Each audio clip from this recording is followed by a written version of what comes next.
Were members of the Gestapo punished after the war? Professor Poutine here, time for Mysteries Histories. This video is an answer to a question I got from a viewer, but you aren't really going to like the response.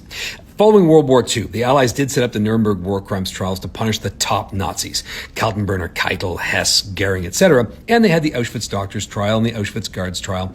But the vast majority of Nazis simply went through a process called denazification, and many notorious Nazis were almost immediately rehabilitated and thrown back into service, but now instead of working for the Reich, they were working for the Western powers or the Soviet Union, because those four powers had already moved on from World War II by the time we get to 1946, and they were deep into the swing of their new war, the Cold War, an intelligence war between the East and the West, between communism and capitalism, between dictatorships and democracy. And in that war, intelligence was key.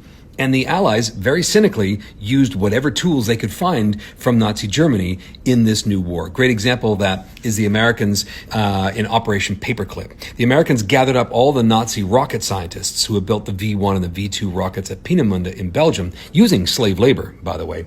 And rather than punishing them for murdering tens of thousands of civilians with their rockets, they gave them citizenship in the United States and brand new jobs at NASA, building intercontinental ballistic missiles for the Americans to deliver nuclear payloads against the Soviet Union in the event of a war.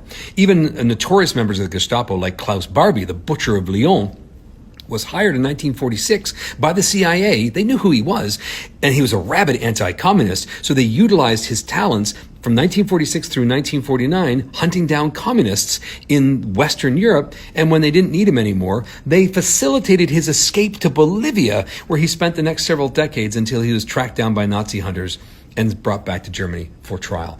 The vast majority of the Gestapo were exactly the same. They were simply put right back into the police services, or simply put right back into intelligence gathering. But now, instead of gathering intelligence on the Sinti and the Roma and political opponents and Jews, now they're gathering intelligence for the Western Allies against the communists.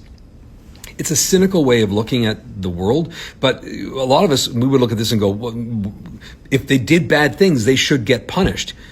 Yeah, but that's on a human level, an individual level. That kind of thinking doesn't really apply in the realpolitik of international governmental policies. Want to know something that's really going to boil your buttons? The head of the German Federal Police in the late 1960s was a former member of the SD, a lieutenant colonel in the SD, and in 1968 through 1972, he became the head of Interpol. Geez, I wonder why they weren't doing a great job hunting down former Nazis in the late 1960s.